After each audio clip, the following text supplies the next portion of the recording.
If you're excited about being in worship this evening, would you give God praise all over the sanctuary? If you're worshiping with us in the cyber sanctuary, will you give God glory? Come on, from the rising of the sun into the setting of the same, our God is worthy to be praised and worthy of our worship. Indeed, it is a privilege and an honor to be at the Double Love experience today, to one, to celebrate who God is, two, to remember our dear brother who has gone from us so soon, but also to celebrate this pastor who has turned 36 years old. There's so much on our minds tonight, and we don't take that for granted. So I do honor God, whose spirit has moved so powerfully today. Can we thank God for the music ministry of this house? What a gift they are, what a gift they are, and how they have blessed us. Come on, can we thank God for your pastors, both of them? Rich, rich blessings they are to the entire world. The Double Love experience is a special place. It is a rare space to have not just one gifted pastor, but have two phenomenally gifted pastors, two phenomenally gifted visionaries. I'm jealous that you have both of them. So I salute you, sis. I salute you, bro. Happy birthday again, as we take seriously this moment of preaching. I'm excited to see one of my best friends in the entire world here today, Dr. Robert Harvey, the Reverend Dr. Robert Harvey, who came all the way from East Harlem to share with us today. Thank you, bro, for being here. My sister in the ministry, Dr. Kelly, who is a part of this ministry. She has been a gift to my life for years. She's usually telling me what to do and what not to do. So I like when I have the mic and she doesn't, because I don't have to be the little brother that she likes to make me all the time. So good to see you, sis. Pastor Ellis Gibbs, good to see you here as well in the house. Crystal and I used to do social justice together here in this city when I lived here, and so it's just good to see family, good to see people who are here, good to see people here. Come on, Genesis chapter 8, commencing at verse 6. Genesis chapter 8, commencing at verse 6. Pastor, you are right. I met you in 2014. You were getting ready to celebrate your 29th birthday, I believe it was, and we met at the First Corinthian Baptist Church. I had heard of your pastor because he and my best friend went to seminary together. They crossed at some point at Princeton, and so he told me about this pedantic brother who could talk about anything. And so I said, I need to meet this Andrew. And so we met in revival one evening, and then that was it. I thought that was it. I thought I'd never see him again. And then his wife hit me on Facebook maybe and told me that she was throwing a surprise party for him with just a few guys. And she said, I think you should be there. And so we've been close ever since. And I'm grateful for how he has contributed to my theological and my cultural lives. So thank you, bro, for being who you are to me, in addition to honoring me by allowing me to preach here today. Genesis chapter 8, verse 6, you'll find these words translated from Hebrew into English in the New Revised Standard Version of the Bible. If you're there, will you say amen? If you are watching us online, will you put in the chat, ready, I'm ready, I'm ready, I'm ready. Genesis chapter 8, verse 6, you'll find these familiar words. At the end of 40 days, Noah opened the window of the ark that he had made and sent out a raven, and it went to and fro until the waters were dried up from the earth.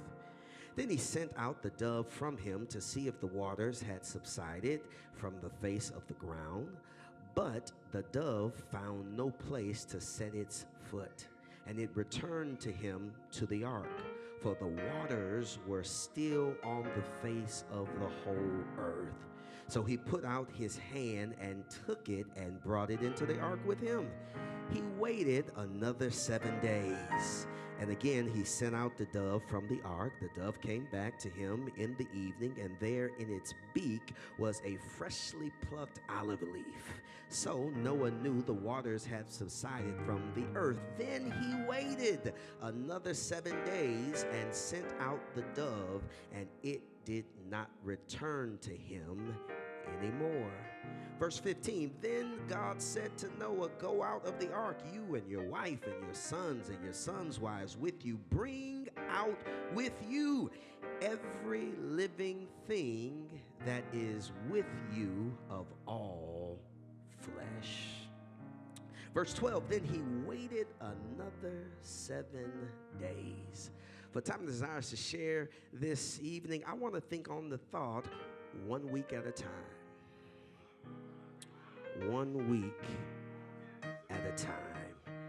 And he waited another 7 days. Thank you for standing in reverence of God's word. 1 week at a time.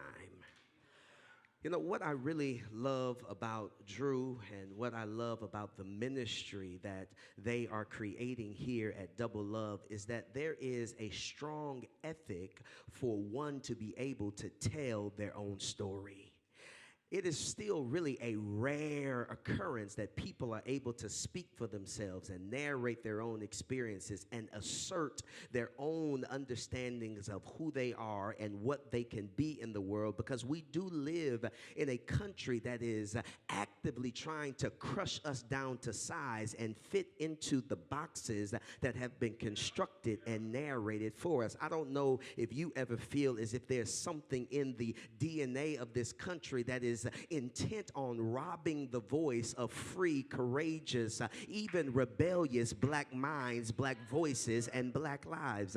That's why I love the Double Love experience, because it is invested in being a faith movement that is committed to making sure that black lives don't just matter, but that black lives have power and that black lives have a future. This is why I love February being Black History Month, but I love even in places like the Double Love experience that every month is really Black Futures Month, because we understand that there's something powerful about being able to tell your own story. I don't know about you. Have you ever been in some places where people want to speak over you, speak for you, where people try to define you and to reduce you to who you were or reduce you to who they want you to be? Maybe you feel sometimes as if you've become the invisible persons, that people see everything but you, that they see projections of themselves and they don't engage you and respond to you according to who you really are, but according to who they've created, the figments of their imagination. I love to be in spaces, sacred spaces, brush harbors,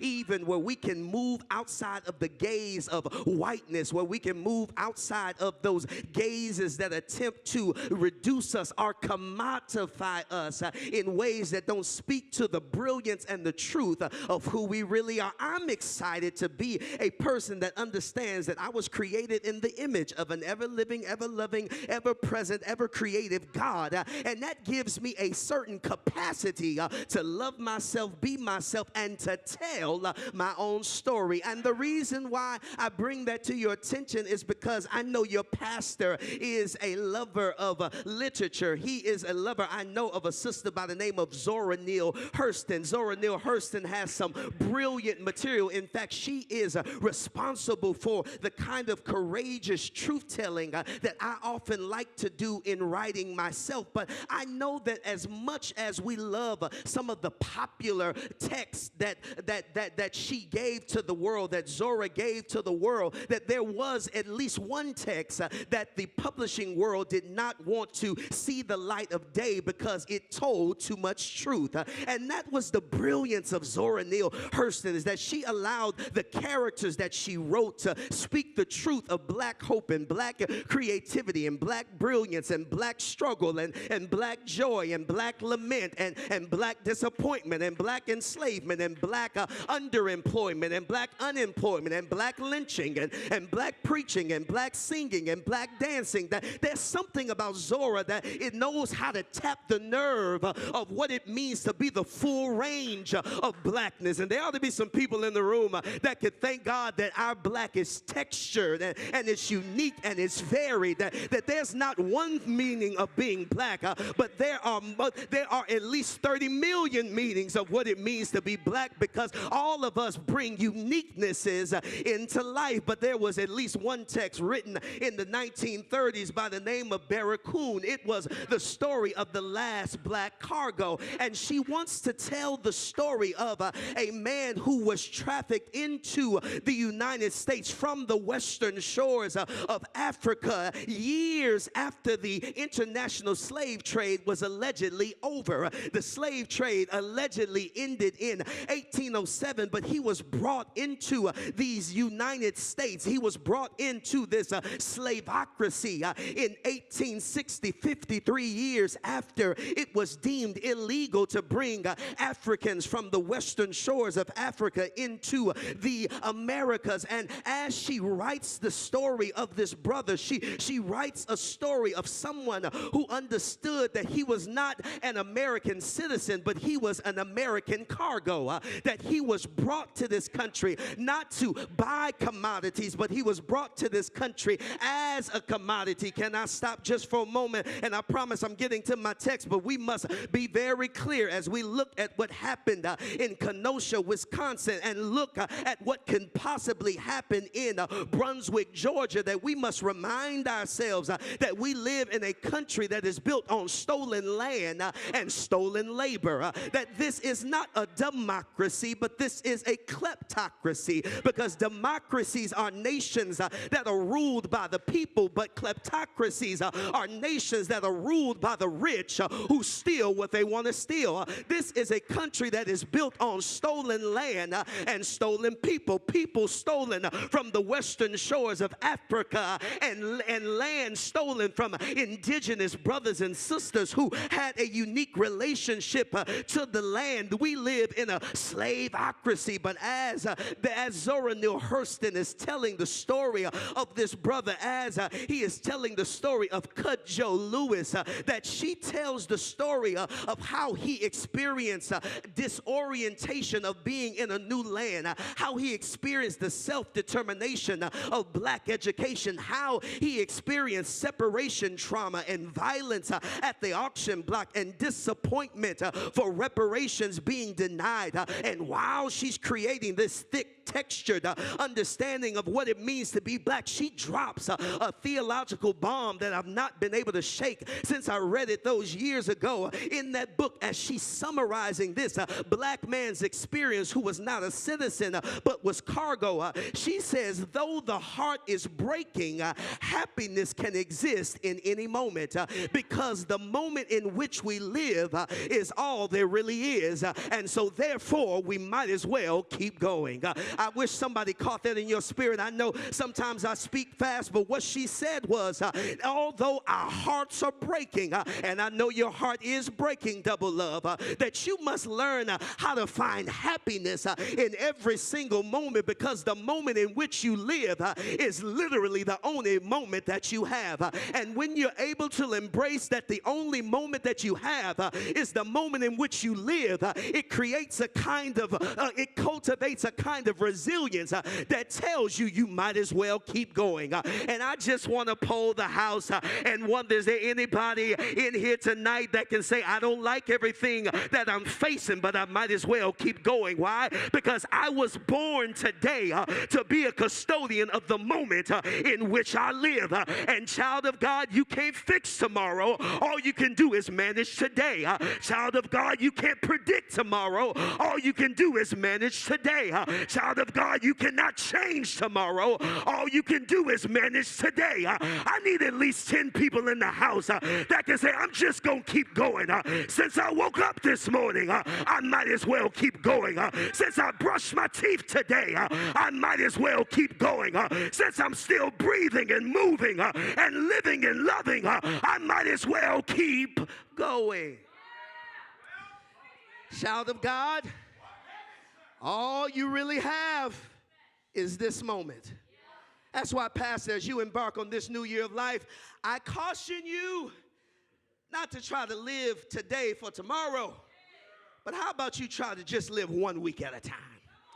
How about every week you wake up, every week you stand to preach, you just tell yourself, all I have is this week, so I might as well give it the best I have while I can. That's where I find our protagonist in the text. That's where I find Noah. Noah has been charged. He's been deputized to build an ark in order to recreate and reconstruct a world that resembles God's justice, God's love, and God's hope. Noah has to see a lot of death in the process of reconstruction. Noah has to see a lot of pain in the process of reconstruction. Noah has to deal with a lot of doubt in the process of reconstruction. But there ought to be some people in here that can say, there's something Noahic in me, that God trusts me to rebuild life after life has fallen apart.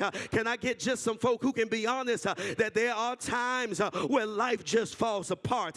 There are times where life just gets the best out of you. There are some times that life knocks the life out of you, but God still trusts you in the middle of your grief, in the middle of your doubt, in the middle of your pain, in the middle of your misfortune, to be an agent of reconstruction and recreation. Am I looking at some people here in Brooklyn that can thank God that God still trusts you to co-create in the moment that will have rippling effects for somebody's tomorrow?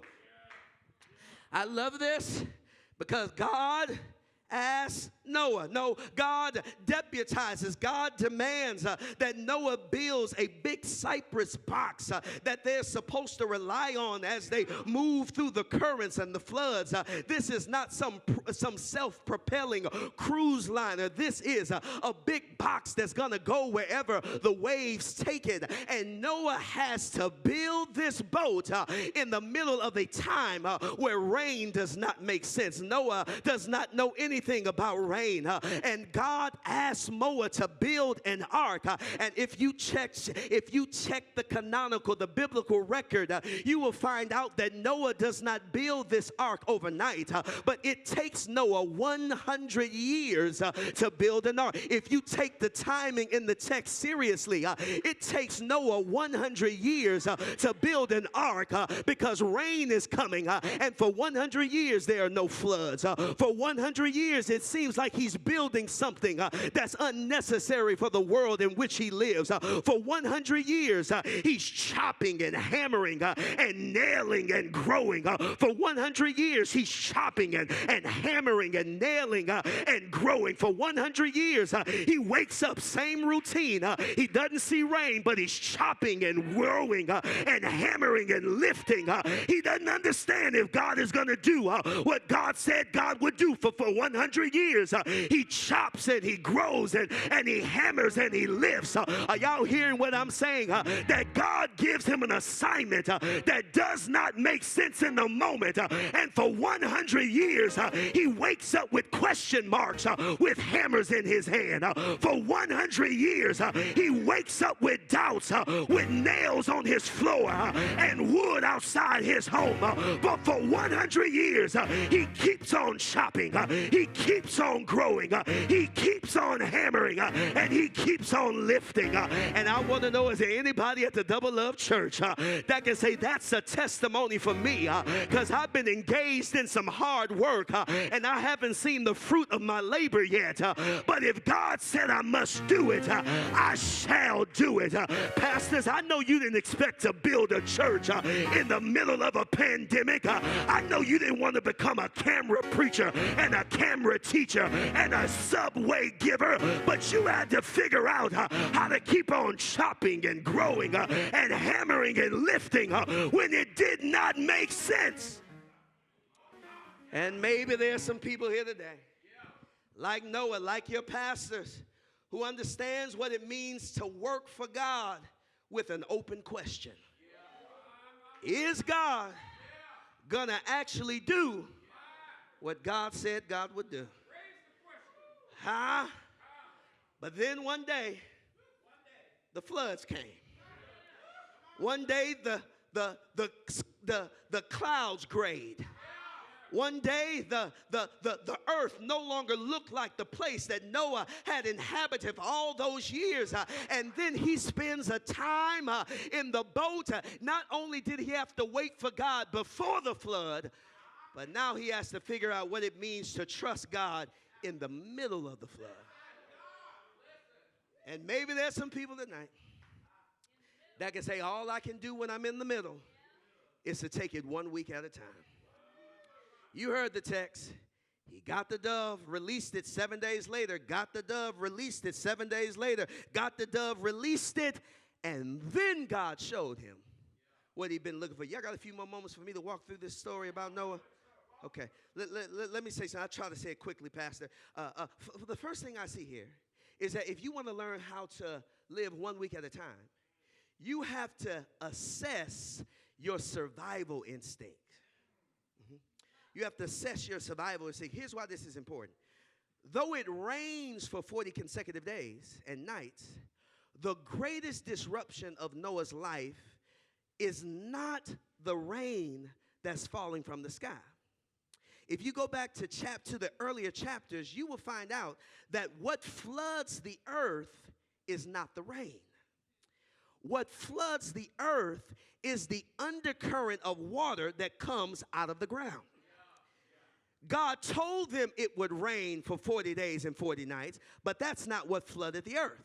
What flooded the earth was the burst of water that came from the core of the ground that began to destroy everything that was in its view, everything that was in its path, everything that was in its way. This is why this is important for me, Pastor. It's because they knew the rain was coming, but they didn't know the flood that was coming from underneath. And here's what's powerful. They were not just surviving the rain they could see. They were also surviving the floods from underneath that they could not see. And I need somebody to understand that when you fully assess your survival, you will find out that you're surviving more than you actually know you're going through. And I know I'm talking to some people who've been through hell, who've been through dismissal, who've been through rejection, and I need you to understand that what you think you've gone through is only a portion of what you've actually survived. Am I looking at some folk tonight that can say, I know I can survive what's next because the stuff I've already survived was more than I've ever anticipated. They don't just survive the waters they can see. They're also surviving the water from underneath. I need somebody that can be clear that you're not just surviving the divorce, the regret, the bankruptcy, the termination, and the insecurities. You're surviving the experiences that are underneath all of that, because you do know the stuff you complain about. Those are the symptoms of the issues, but I need you to know that you've been surviving the symptoms and the causative effects. You've been surviving what you can see and the stuff you can't see. You're not just angry because somebody stepped on your shoes. There's some stuff underneath your anger that you've been surviving. You're not just surviving failed relationships. You're surviving personality disruptions that are underneath the relationships. You're not just surviving bad jobs. You're surviving bad jobs with dysfunctional people who are unable to see themselves and grow themselves. I need somebody to say, I thank God that I've been surviving more than I thought I was surviving. I survived what I see and I survived what I can't see. That's why the old saints used to say, danger seen and unseen, because you've survived more than you thought you could survive. And I need at least 10 people tonight that can say, I'm a survivor because I've survived more than I thought I actually went through. I wish somebody felt that in your spirit right there, because there's some stuff underneath your life, and you've been weathering that too. And here's how I know you can survive whatever life throws at you, because you've already been surviving it. I love this. I love this. I'm getting ready to push on. I'm getting ready to push on. But there are times in your life where you are dealing with life quakes. Life quakes are those moments that shake you to your core. Those moments that take years, maybe even a decade to recover from. Can I see if anybody in here understands what it means to survive life quakes? Those disruptions that throw your life into a frenzy. Those disruptions that cause you to believe that there is no hope, there is no strength, there is no tomorrow, there is no power. I'm talking about those mind-numbing instabilities, those hope-fleeting insecurities, those reality-prolonging insanities. Anybody ever had some life quakes? Have you ever been knocked out and life just wouldn't give up and life just wouldn't back down?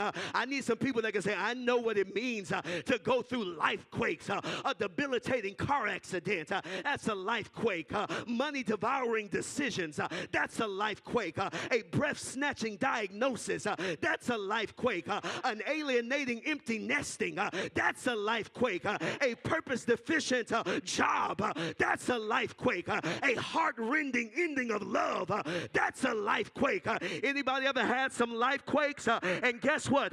You're still here to tell the story about what shook you and what rocked you and what diminished you. And you ought to tell yourself, I'm stronger than I thought I was, because when the currents from underneath hit me, I've learned how to trust God for a pivot.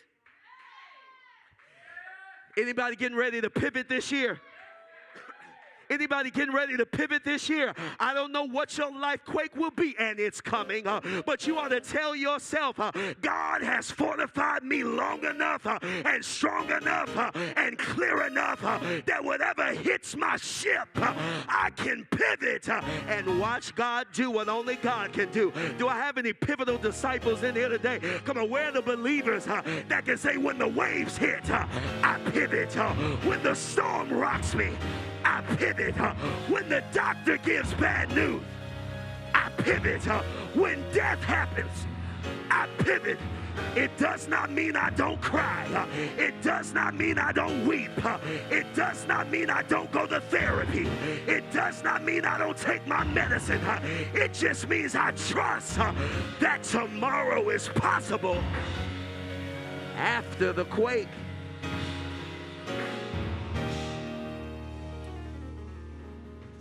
Noah survives the rain he can see and the undercurrent he can't see. I don't know what's underneath your situation, but you're still here.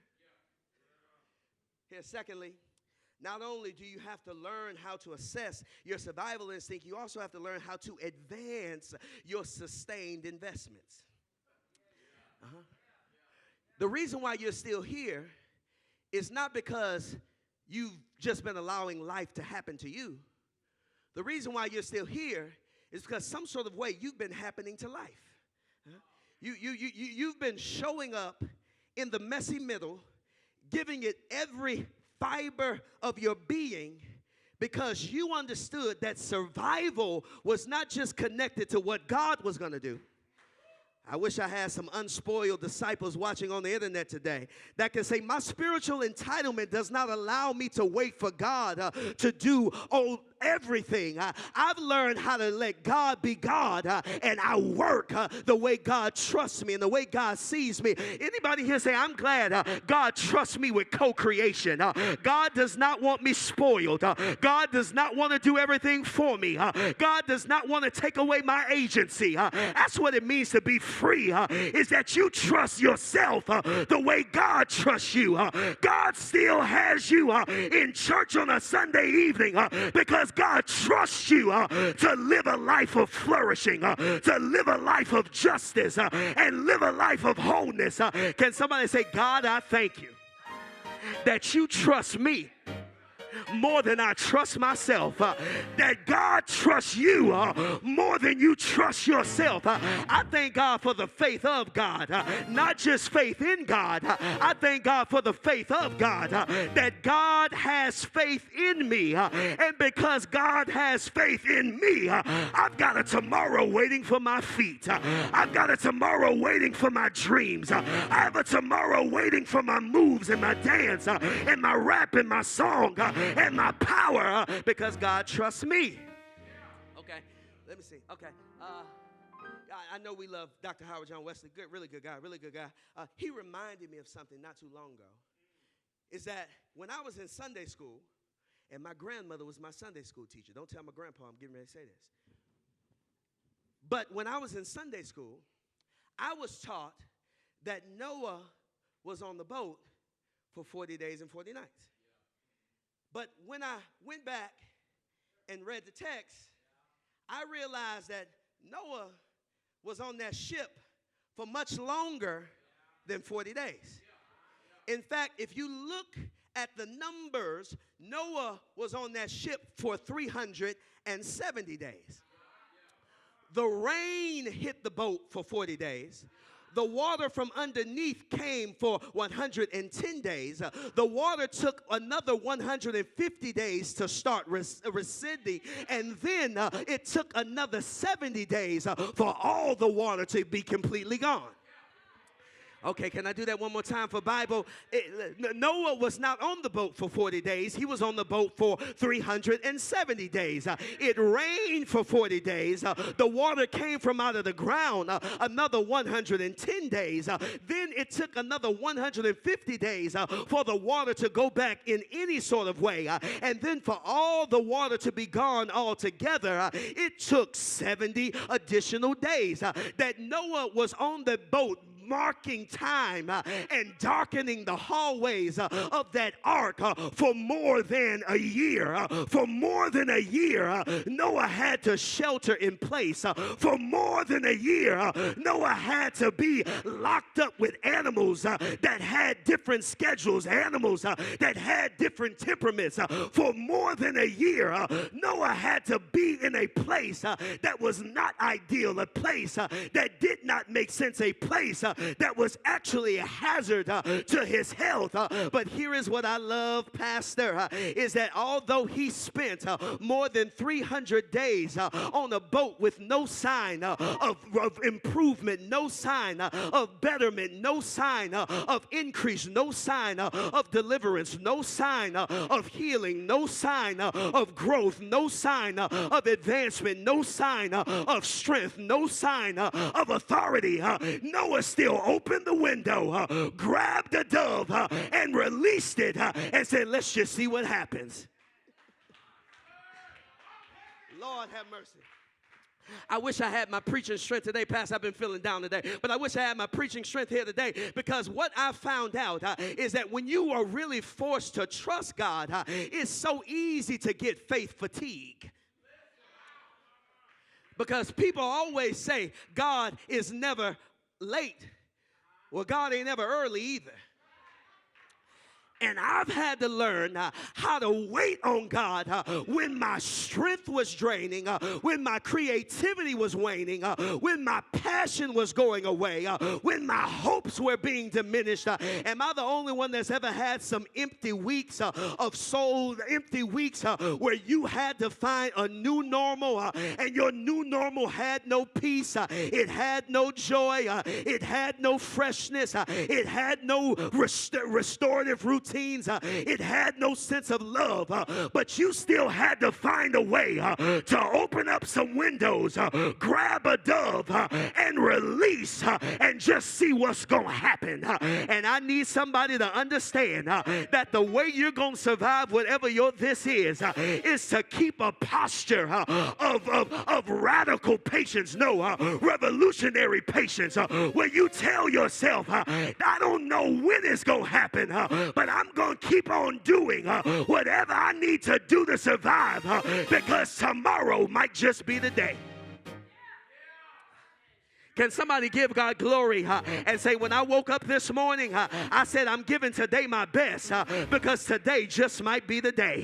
That Noah went week to week and said, it didn't work last week, but I'll try it again this week. It didn't work this week, but I'll try it again next week. If it doesn't work next week, I'll try it again the week after. I know they say insanity is doing the same thing over and over again and respecting the same results, but when God has given you a vision to do what only you can do, when it fails and fails and fails, you got to say, God, I trust you, and you better open your window, grab your dove, and release it one more time. Can somebody in here give God glory that even though it doesn't make sense, I'm going to open a window one more time. I'm going to grab my dove one more time. I don't know what your dove is. Maybe it's a pen. Maybe it's a laptop. Maybe it's a canvas. Maybe it's a paintbrush. Maybe it's an LSAT book.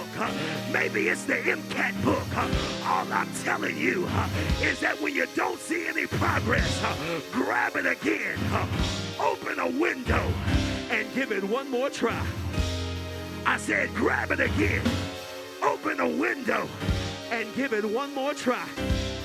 Come on, I need some resilient people that can say, I'm going week to week and nothing's getting better. Oh, but I thank God that I woke up this morning like today may be the day. I woke up this morning, I grabbed my dove, I opened the window, and I'm going to release it again. Because every time you release, you get one day closer, 1 week closer. I know they tell us that almost doesn't count, but I'm learning how to thank God for the almost. I'm learning how to thank God for the not yet. I'm learning how to thank God for the closer today than I was yesterday. Can I get somebody, anybody that can give God glory that you woke up this morning with some glory on your heart, because you can thank God that you're one step closer. You're almost there. 1 week closer. 1 day closer. 1 experience closer. 1 meeting closer. 1 application closer. 1 test closer. 1 date closer. 1 painting closer. 1 dream closer. I need some folk in here today that can say, I don't see it yet, but when I rose this morning, I was 1 day closer. I was 1 move closer. I was 1 idea closer. I was 1 moment from being where God told me I can be. I need 10 people that can celebrate. You're almost there. That can celebrate 1 week closer. That can celebrate 1 time closer. And every time you release, the water goes down a little more. Every time you wake up, there's a little less water and a little less flood and a little less problem. Good evening, y'all. Happy birthday, bro. May the Lord bless you real good. But I need somebody that can say, I thank God I'm 1 day closer. I thank God I'm 1 minute closer. I thank God that I'm closer today than I was yesterday.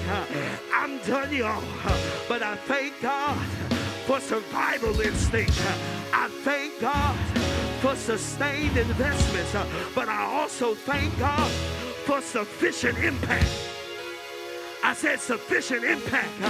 The water goes down, and God says, Noah, come on out of the boat and bring everything that's living in the boat out of the boat. Hold on, wait a minute. God says, job well done. Get on with your life. Job well done. Rebuild your dreams. Job well done. Give it another go. Job well done. This is not the end. But here's why I'm excited. Because Noah's assignment was not to produce. Noah's assignment was just to preserve. And somebody needs to hear that. In a year of unproductivity, God didn't call you to produce. God just called you to hold on to what you have left. I'm not a human doing. I'm a human being. I'm not created for spreadsheets. I'm not created for Instagram followers.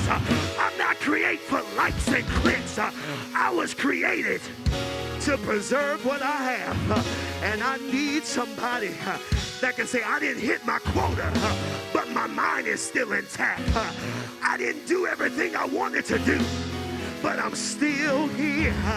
Pastors, I know you wanted thousands of members now, and you've already impacted thousands, but God wants you to know, job well done, because you held what God gave you when everything was falling down around you. And is there anybody anywhere that can open your mouth and give God glory that you preserved what God gave you? You preserved who God called you to be. You preserve the dream of an ever-living, ever-loving, ever-present, ever-creative God. I need somebody that can shout glory. I said shout glory. I said shout glory, because I preserved what I have left. I don't know who needs to hear it, but don't beat up on yourself because it doesn't look the way you planned. Don't beat up on yourself because it doesn't match what somebody else did. Don't beat up on yourself because it's harder now than you expected it to be. You better wake up every day and say, God, I thank you that what I did was more than enough. Somebody shout more than enough. Somebody shout more than enough. Somebody shout more than enough. If all you did was take a shower every day, more than enough. If all you did was brush your teeth and take a walk, more than enough. If all you did was clock in and clock out, more than enough. Because our God knows how to use us in some hard times. Won't God make a way for you? Won't God open doors for you? Won't God provide for you? I said, won't God give you strength? Somebody say, I'm still here. I'm still here. I'm still here. I may be black. Somebody may think I'm ugly, but I'm still here. I wish I had a Seeley testimony in the double love experience that can say, I'm still here. No weapon formed against me shall prosper because I'm still here. Somebody shout, I'm still here.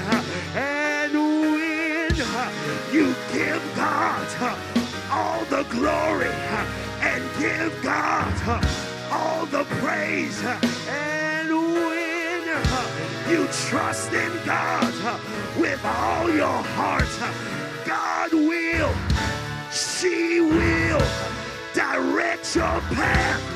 Shout yes. Shout yes. I'm still here. I'm still here. I'm still here.